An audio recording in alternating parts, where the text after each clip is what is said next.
Hello everyone, welcome back to another episode of Mukluk Streams. I'm your charming, self-proclaimed, yet still humble host Mukluk, and we are back in the not-so-wonderful universe of Warhammer 40k. That's 4 zeros. That's a lot of zeros. We are back. We did play this morning, minutes after the game came out.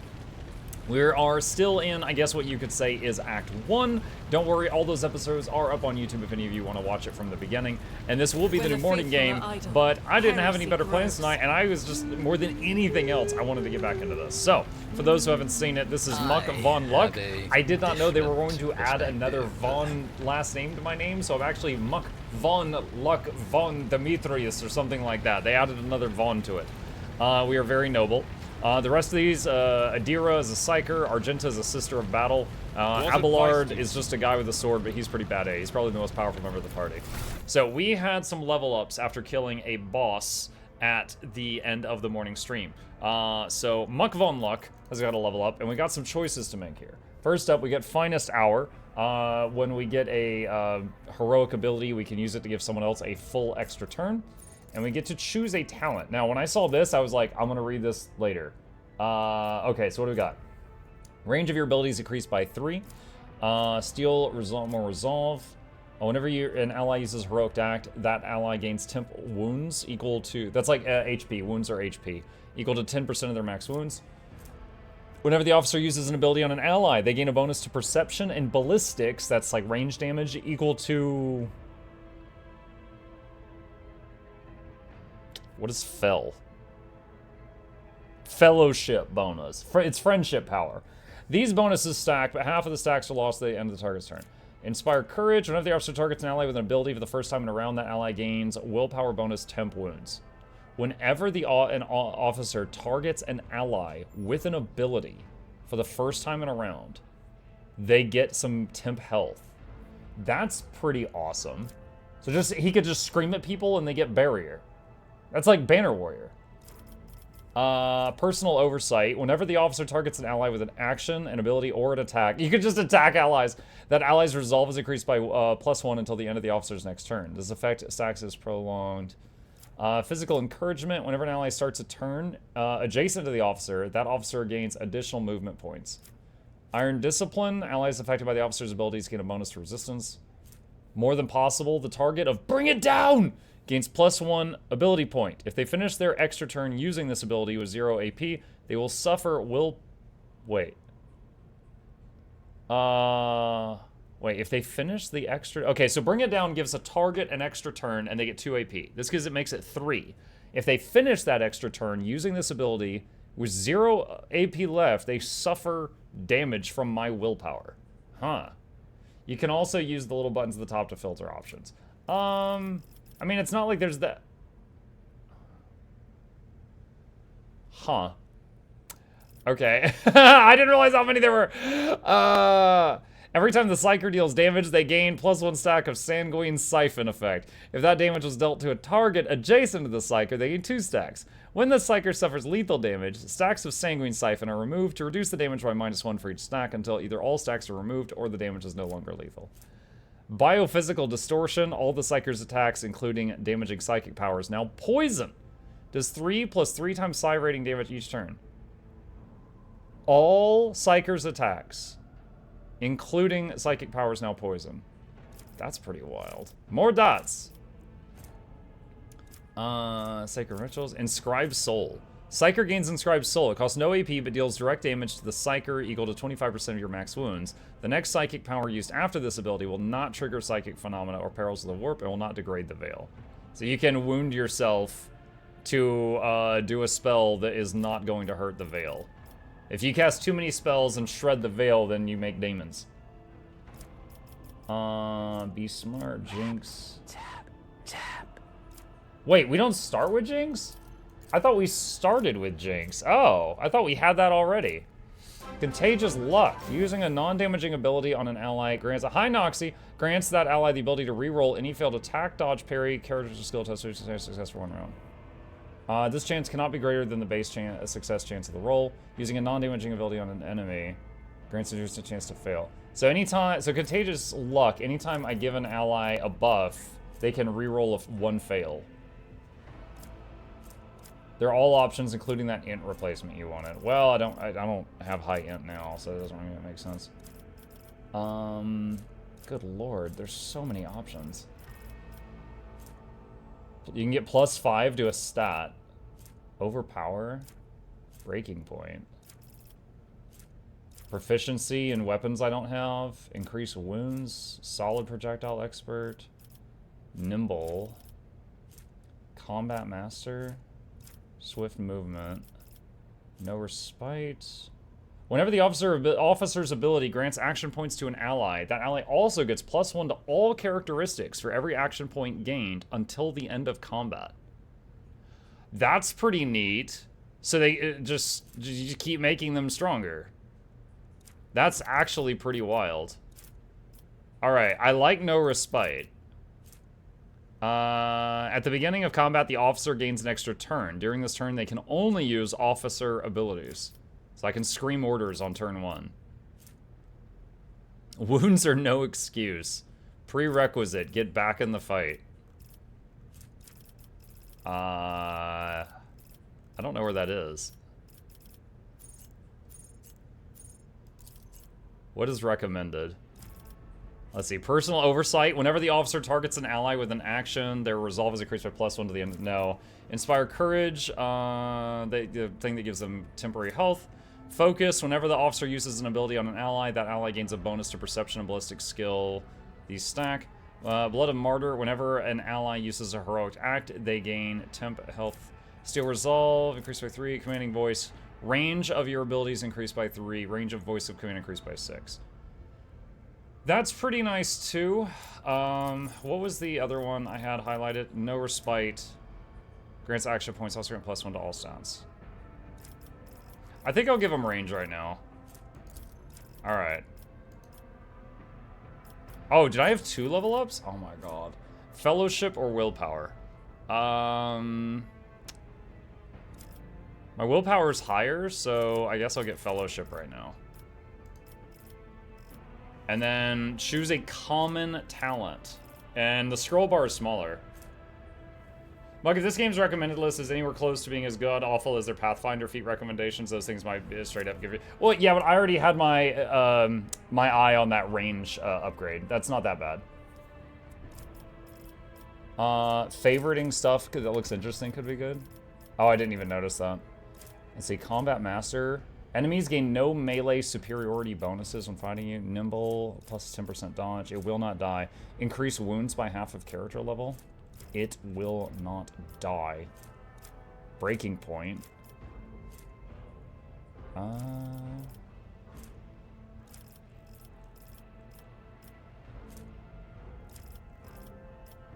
Advanced tech use. Grenadier. Bloody Mist. Just a flesh wound. Contagious luck. Contagious luck might be fun.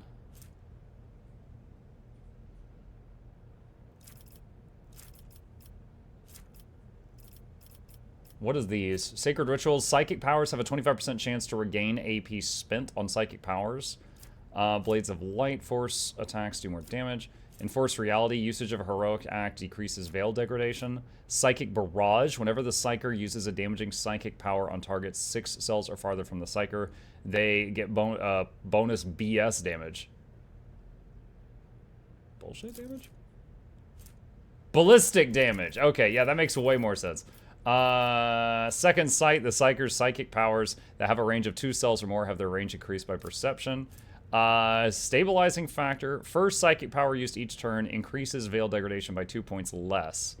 If this talent, it reduces the effect on veil degradation to less than 0. Veil degradation instead decreased by 1. Subtle mutilation, damaging psychic power being threatened by enemies in melee range. Obscured threat. Confer immunity. Whenever you heal an ally, if the character being healed is already full wounds, they instead gain temporary wounds equal to the healing. These wounds do not stack. That will be huge later on, because this character is going to get heals, like, very soon. But I don't have it now.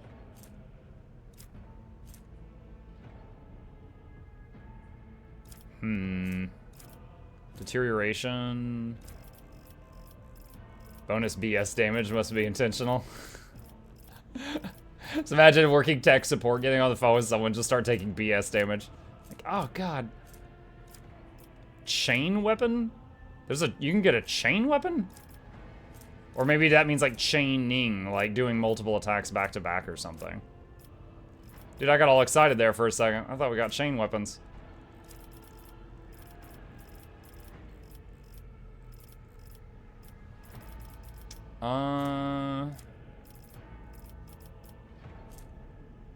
Let's get Contagious Luck.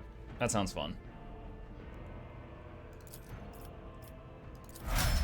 Alright. He's done. Oh, hopefully this takes less time now that I've seen quite a few of the talents. Alright, so this is the Warrior. His heroic ability is immediately restores all ability points and movement points and gains agility bonus movement points until the end of the turn. They don't lose movement points after performing attacks. The Warrior has no limit on melee attacks this round. And then we get a bonus thing.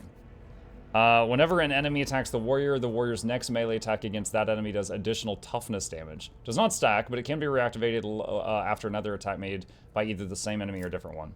In Rage, if you have less than 50% wounds, you get bonus crit chance. Okay, so it's like berserking.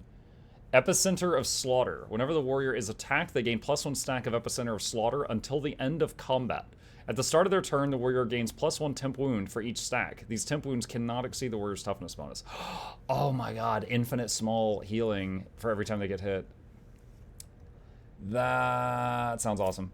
Thick Skin gains +1 damage reflection. Their parry chances increase by 25% of the Warrior's armor.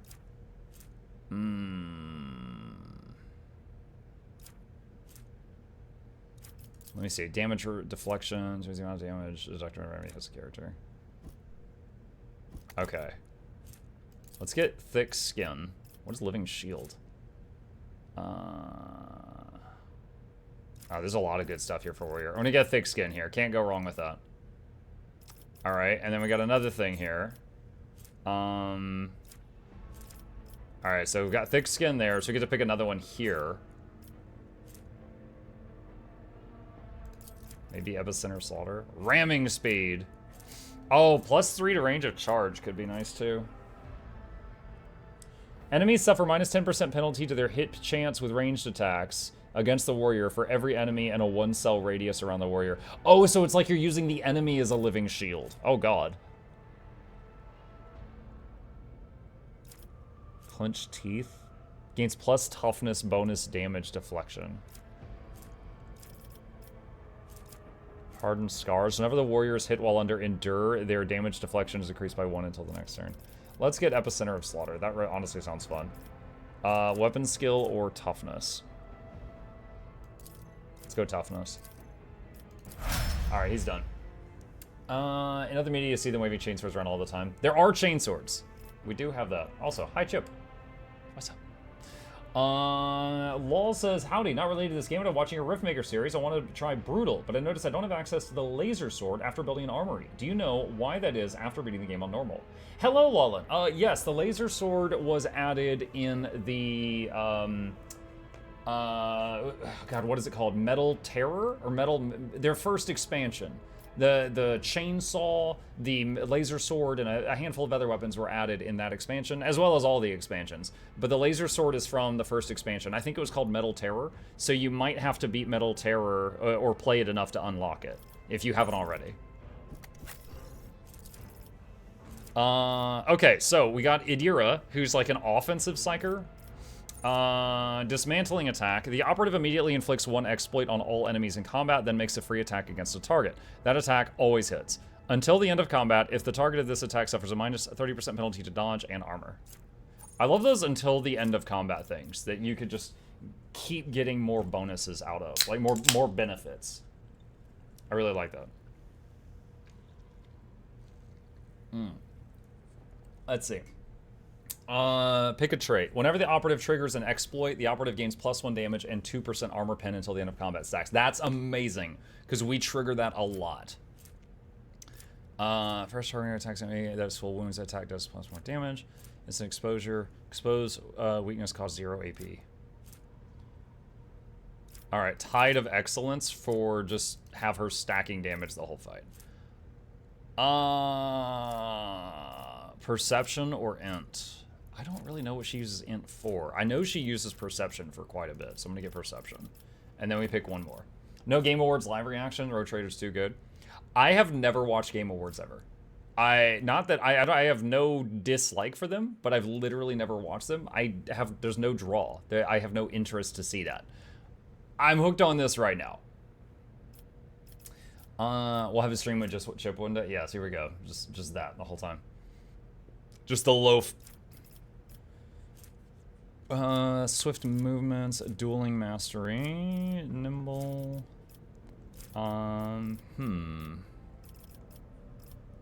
Heavy armor requires 45 strength. Athletics, lore, Medicae, Grenager. Unnatural luck. What are you? When the Psyker uses divination psychic power on an ally without an unnatural luck event, that ally gains unnatural luck. When the ally suffers a critical hit, it will become a normal hit instead, and the unnatural luck hit is removed. That's kind of neat. Oh, where was that thing where the Psyker stuff was toned down? Stabilizing? The first psychic power used each turn increases veil degradation by 2 points less. This was it. Stabilizing factor. Let's get that. Okay. Alright. Sister of Battle. I like her. Alright. She gets Firearm Mastery. The soldier gains the ability to make a number of extra attacks equal to the weapon's rate of fire, minimum 2, using the weapon attack that normally costs the least AP. These attacks do not spend AP. Until the end of the soldier's turn, their first attack against each new enemy automatically scores a critical hit. The soldier immediately reloads their current weapon. Choose a talent. Rapid reload. Reloading costs 2 AP less, minimum 1. The first reload in combat does not cost AP. I have never had her run out of ammo yet, now that I've had her for very long. Your thumbnail is gold. Oh, you like this? Yes. Yeah, graphics design is my passion. Thank you. Yeah, I'm pretty happy with how that one came out. I hired the lowest bidder on that one. Rack and Ruin. After the soldier deals damage to 3 different enemies, you gain bonuses more damage for the next attack in the current combat. Camaraderie. For each adjacent ally, you deal more damage. More BS damage. Unpredictable. Gain some bonus critical chance, doubled against enemies from which the soldier is protected by cover at the moment of the attack. Fired Up. Whenever the soldier deals damage, their critical damage is increased by 1% until the end of combat. Exploit surroundings. Cover is increased by 10% for full cover, 20% for half. Combat Medicae. Point Blank. All the soldier's attacks gain armor pen and ignore deflection when used against enemies in a 3-cell radius around the soldier. Trace Trajectory. Whenever you successfully dodge or use cover against enemy's attack, they gain a guaranteed critical hit against that enemy.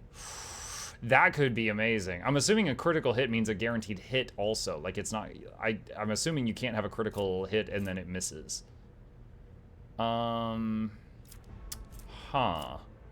bullets for everyone. Soldier's second attack action in a turn deals plus more damage to enemies that have not suffered damage from the soldier during this turn. Second attack action in a turn, do more damage. Enough of a fortress. When the soldier has full cover against an enemy, the soldier gains plus 10% damage against that enemy. And the enemy's attacks do minus 20% less damage against the soldier, and their cover if the cover is present at the moment when the shot is fired. A lot of stuff here. Revel in Slaughter can be used after 2 kills instead of 3. That might be good. Revel in Slaughter's a big power-up skill, but she can only use it after 3 kills in a single fight.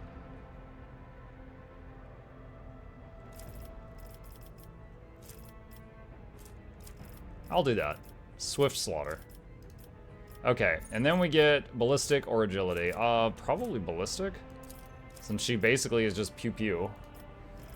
Alright, and then we get to pick one more thing for her. This is the last one.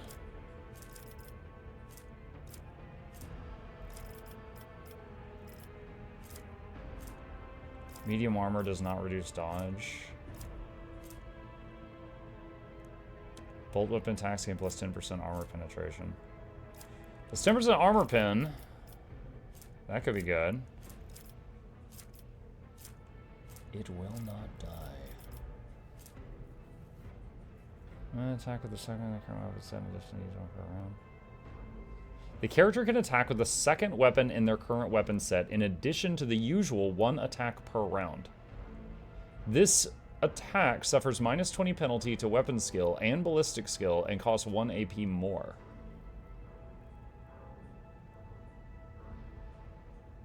Huh. Dual weapon combat.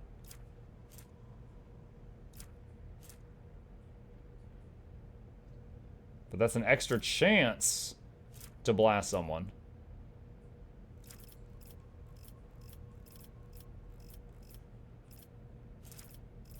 Oh, what are these? Litany of Purification. All enemies in the area of effect of War Hymn of Furious Recital gain stacks of the Disturbed effect. Enemies that are adjacent to the Devotee gain plus 2 stacks of Disturbed instead. Litany of Hatred. The Devotee and all their allies in the area of effect gain number damage for single shots and attacks opportunity for 1 round. Shield of Faith, bonus to armor against demons and warp damage. The Devotee's resolve is permanently increased by number.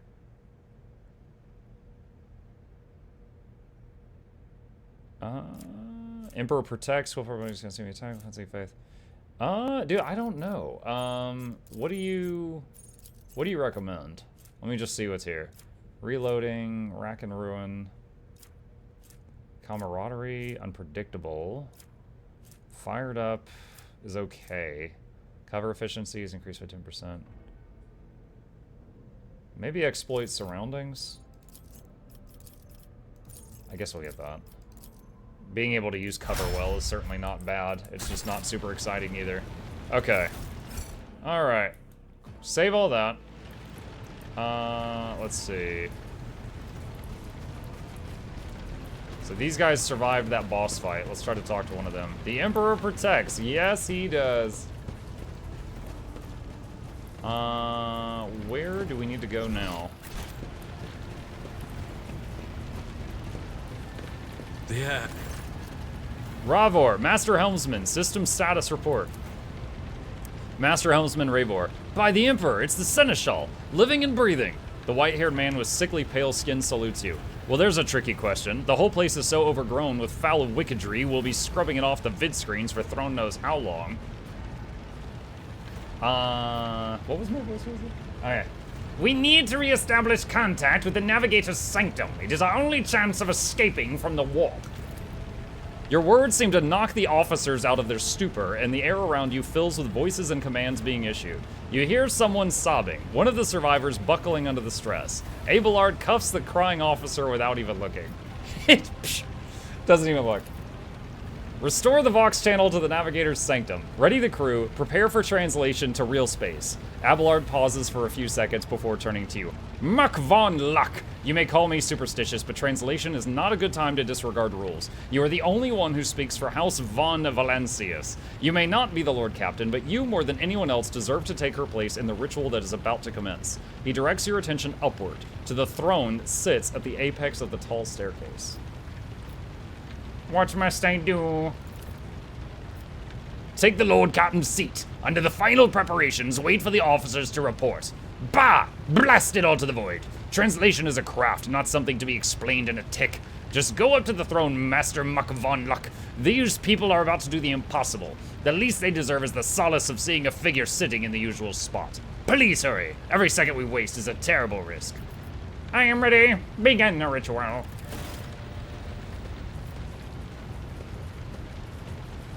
Muck, you need different voices for all the characters? Best I can do is 3.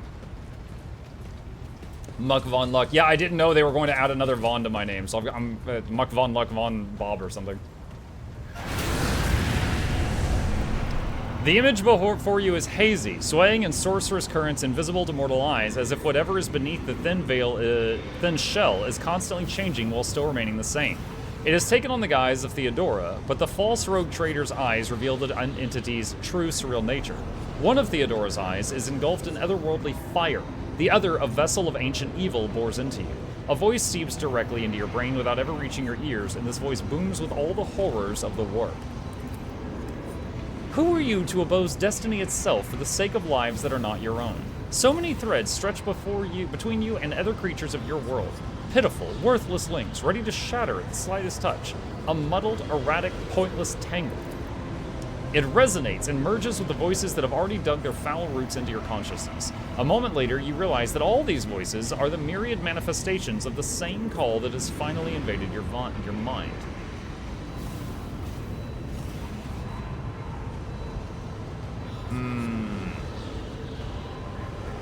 What do you want with me? Kunrad Vogtvir. Vogtvir? Your head begins to spin and viscous drops slither down your cheeks. You blink and you are no longer looking at Theodora. It is the traitor, Vogtvir, just as fluid and ephemeral as the previous apparition. The same terrifying voice seethes from his lips. The aspirant vowed to return with the trophy, a relic that could serve the edge of daybreak. That fate was assured and the steps chosen. And yet, you broke the unbreakable when you took the aspirant's place. I see you.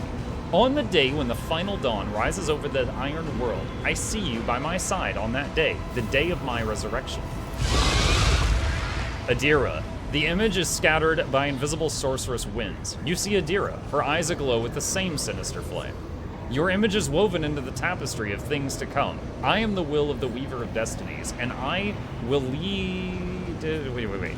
and today I will weave a new thread of elusive possibilities and fickle chances. The thread that I will lead you out of the maw of irreversibility. The thread that will help you find the keys to salvation. The thread that will guide you and the weapon of our return to me. Abelard.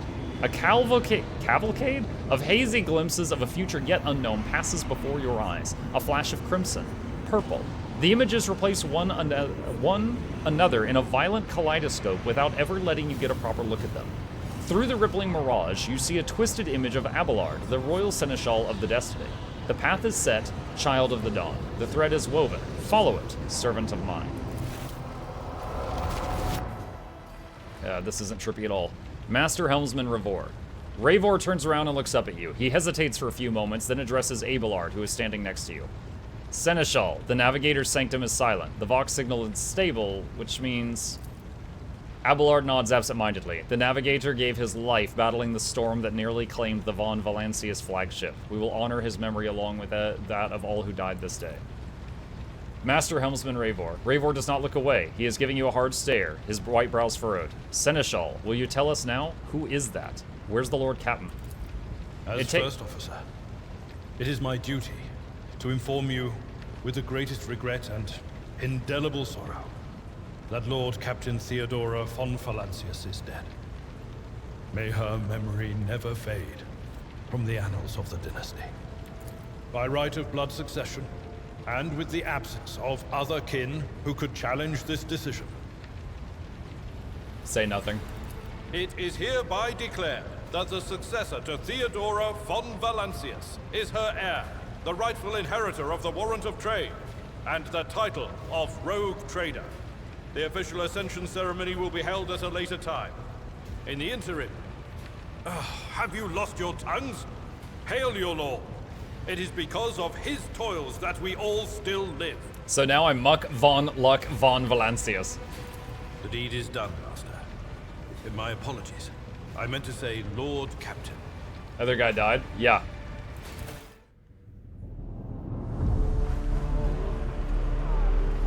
Yeah, the captain was killed. We don't know who yet. The Master of Whispers was fruitless, but victory came at a great cost. Lord Captain Theodora von Valancius perished along with her heir, Edelthrad, and thousands of crew members.